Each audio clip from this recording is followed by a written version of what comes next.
Hello friends, आज हम contemporary India and education के topic Adam's report on education शिक्षा पर एडम की रिपोर्ट के बारे में बात करेंगे। लॉर्ड विलियम बेंटिक जो उस टाइम पे क्या थे, इंडिया के गवर्नर जनरल थे। उन्होंने 1835 में रीव विलियम एडम को अपॉइंट किया था। जो एडम थे उन्होंने एजुकेशन पे, शिक्षा पे 3 रिपोर्ट सबमिट की, 3 रिपोर्ट प्रस्तुत की। किसके लिए?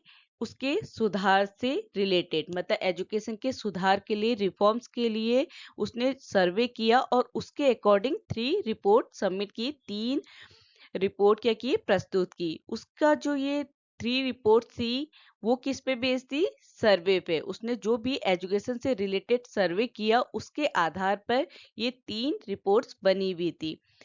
एडम ने फर्स्ट रिपोर्ट कब सबमिट की? 1835 में, और सेकंड और थर्ड रिपोर्ट सबमिट की 1838 में।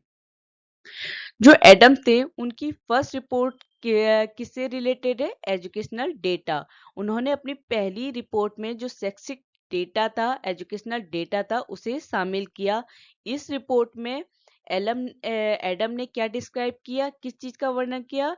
जो इंडिजेनस एलिमेंट्री स्कूल थे, स्वदेशी प्राथमिक विद्यालय थे, उनका वर्णन किया कि वहाँ का जो एजुकेशनल डेटा था, वहाँ किस किस टाइप की शिक्षा हो रही है, उसका डेटा अपनी फर्स्ट रिपोर्ट में शामिल किया। उसने क्या किया कि जितने भी स्टैटिक मतलब कि उसने वो सभी आंकड़े एकत्र किए जो क्या बताते हैं। उसने इंक्वायरी, क्योंकि ये जो तीनों रिपोर्ट है वो सर्वे बेस्ड है। उसने जगह जगह जा जाके ये पता लगाया कि कैसी शिक्षा की व्यवस्था है, कैसा सिस्टम है इंडिया में। तो क्या हुआ कि उसने किसका डेटा कलेक्ट किया? उसने जो भी स्कूल में इंक्वायरी बेस्ड जो की, उसने इंक्वायरी की उसमें स्कूल में कैसे इंस्ट्रक्शन दिए जा रहे हैं, साथ ही साथ जो फैमिली डोमेस्टिक इंस्ट्रक्शन है। क्योंकि उस टाइम पे क्या होता था कि जो अपर क्लास फैमिली होती थी वो क्या करती थी, अपने बच्चों को घर में ही पढ़ाती थी। तो उसने स्कूल के साथ साथ ये भी डेटा कलेक्ट किया कि घर में जो परिवार या फैमिली अपने बच्चों को डोमेस्टिक इंस्ट्रक्शन दे रही है, अपने घरेलू निर्देश दे रही है, उन आंकड़ों को भी एकत्र किया और अपनी फर्स्ट रिपोर्ट में शामिल किया। एडम ने अपनी सेकेंड रिपोर्ट में क्या कवर किया? उन्होंने राजशाही डिस्ट्रिक्ट के नलोरेथान, जो एक जगह थी नलोरेथान, उसे कवर किया।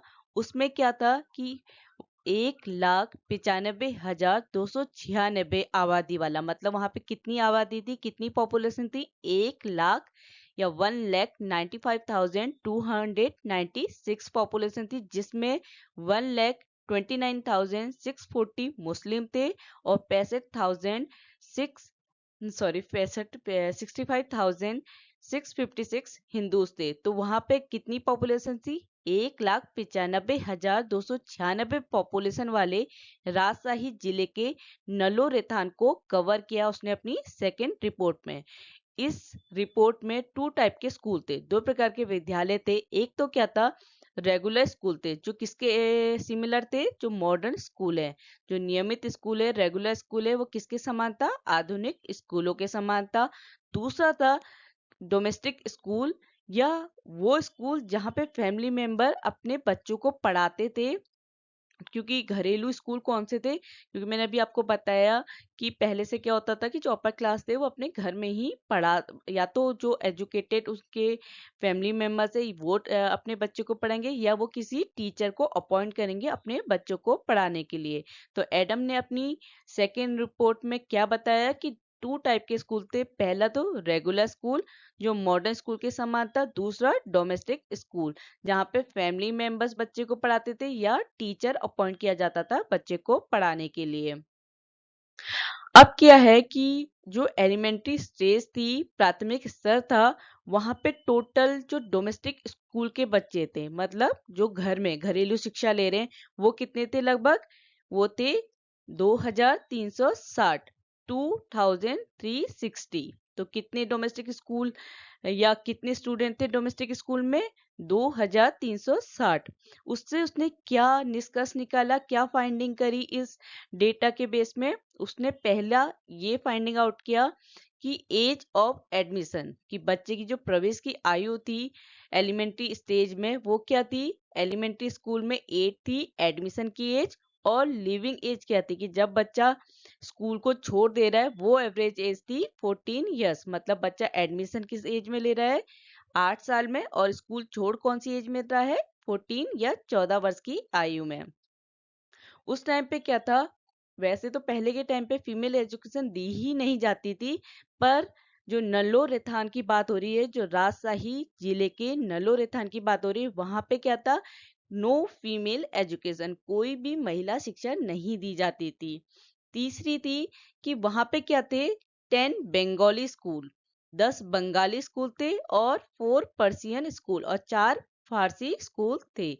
ये अभी हम जितना, क्योंकि हम सेकंड रिपोर्ट की बात कर रहे हैं, तो सेकंड रिपोर्ट मेनली किसको कवर करती है? राजशाही जिले के नलो रेथान को। ठीक है, इसके बाद आता है the average number of student in A school was 10, कि मतलब कि जो स्कूल में, किसी भी स्कूल में छात्रों की औसत संख्या क्या थी? 10।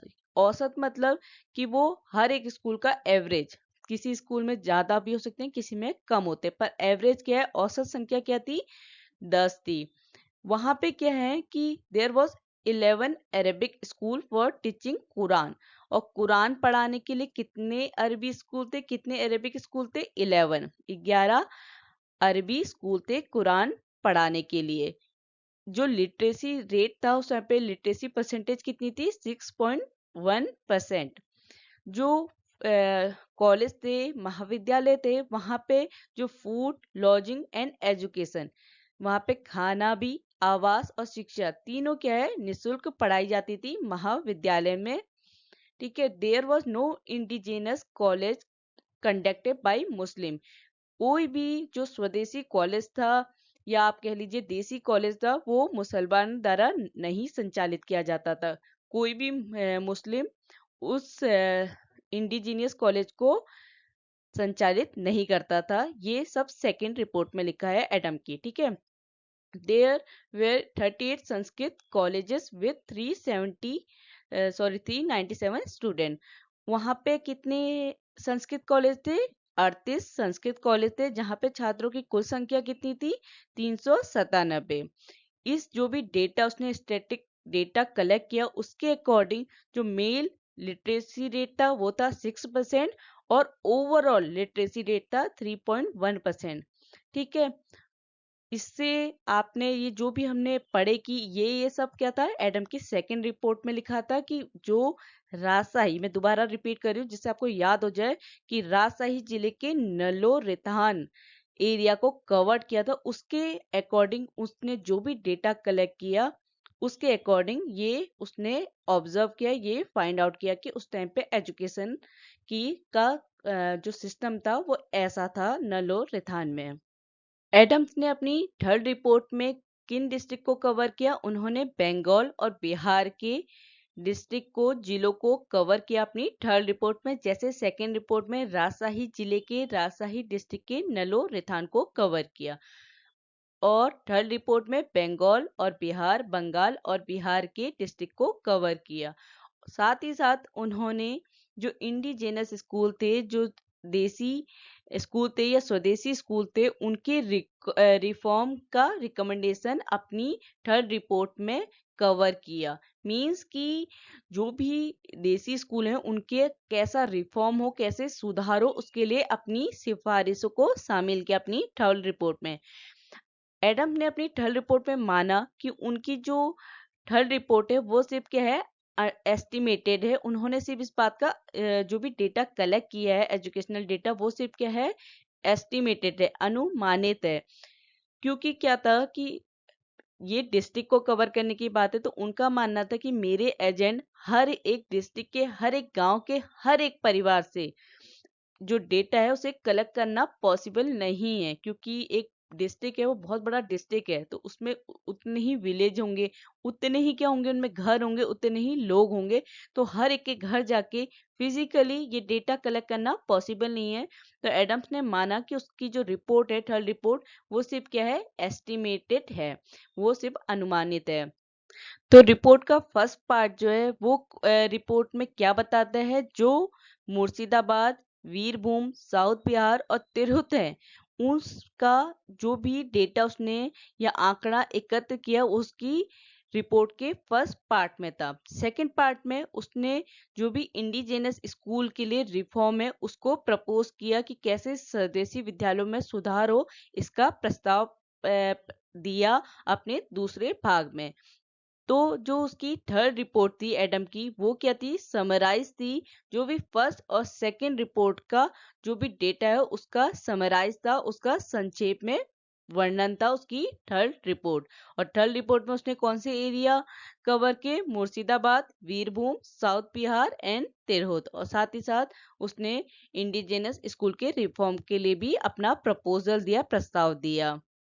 अब क्या है कि एडम्स ने क्या क्या रिकमेंडेशन दिए स्कूल के या जो भी शिक्षा प्रणाली थी उसके रिफॉर्मिंग के लिए, सुधार के लिए क्या क्या सिफारिश की, वो समझते हैं।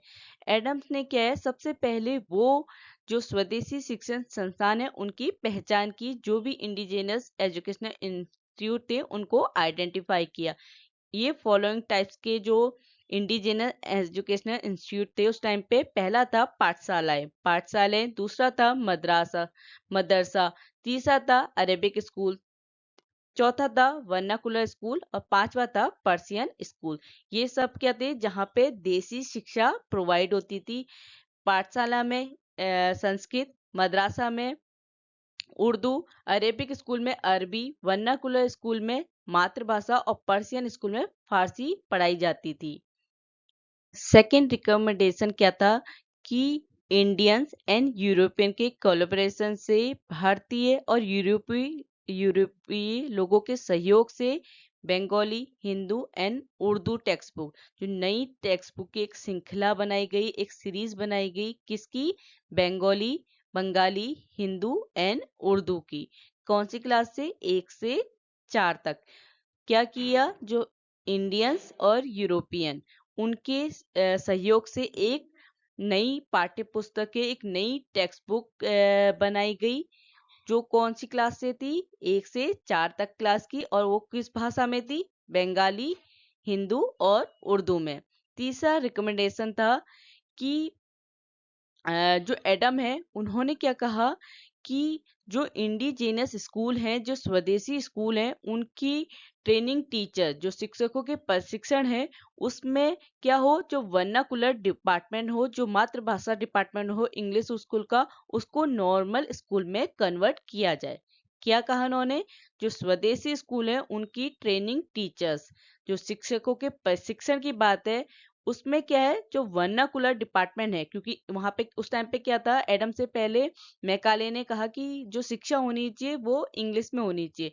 तो एडम्स ने क्या रिपोर्ट प्रस्तुत की, उनका कहना था कि जो इंग्लिश स्कूल है उसका जो वर्नाकुलर डिपार्टमेंट है उसको कन्वर्ट किया जाए नॉर्मल स्कूल में। किसके लिए, जो भी स्वदेशी स्कूल के ट्रेनिंग टीचर्स हैं, जो स्वदेशी स्कूल के शिक्षकों के प्रशिक्षण है, उसको क्या किया जाए, अंग्रेजी स्कूल से नॉर्मल स्कूल में कन्वर्ट किया जाए, बदलने का प्रस्ताव दिया अपनी रिपोर्ट में।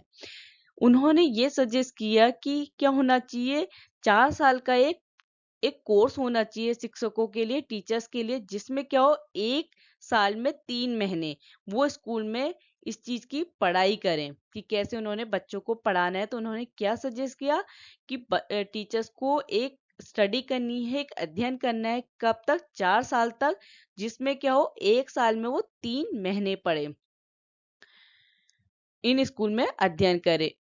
और चौथा रिकमेंडेशन था कि उन्होंने कहा कि जो विलेज स्कूल हैं, जो ग्रामीण विद्यालय हैं, उनका अगर अच्छे से रख रखाव हो रहा है, उनकी अच्छे से मेंटेनेंस हो रही है, तो उन स्कूलों को क्या हो, लैंड प्रोवाइड की जाए एज ए अवार्ड, जिससे क्या हो, उन्हें प्रोत्साहन मिलेगा, वो प्रोत्साहित होंगे उसकी मेंटेनेंस के लिए। तो क्या कहा उन्होंने कि जो ग्रामीण विद्यालय हैं, उनके रखरखाव के लिए एक भूमि के लघु अनुदान का पुरस्कार वर्षों के लिए दिया जाना चाहिए, क्योंकि अगर उन लोगों को जो स्कूल का अच्छे से ध्यान रख रहे हैं, मेंटेनेंस कर रहे हैं, उन्हें रिवॉर्ड मिलेगा तो वो क्या करेंगे, अच्छे से कहेंगे, तो उनको लैंड प्रोवाइड की जाए अगर वो क्या कर रहे हैं, स्कूल की मेंटेनेंस अच्छे से कर रहे हैं।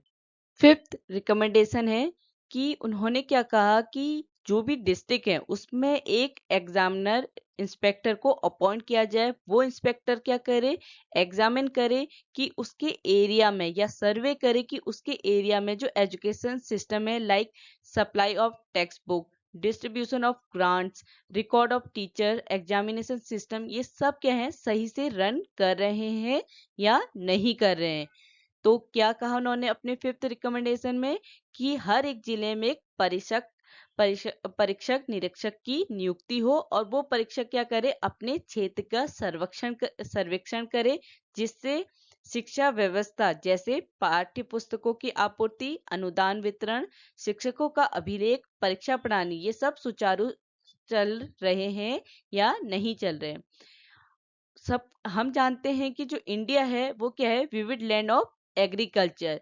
वो क्या है, किसी की विशिष्ट भूमि है। तो ऐसे ऑर्गेनाइजेशन का सेटअप हो जहाँ पे कौन सी शिक्षा दी जाए, एग्रीकल्चर एजुकेशन दी जाए, जहाँ पे कृषि शिक्षा दी जाए। तो उन्होंने अपने रिकमेंडेशन में एग्रीकल्चर शिक्षा के बारे में भी बताया, या ये प्रपोज किया। ठीक है, अगर आपको मेरा कंटेंट समझ में आया तो please like share and subscribe. Thank you.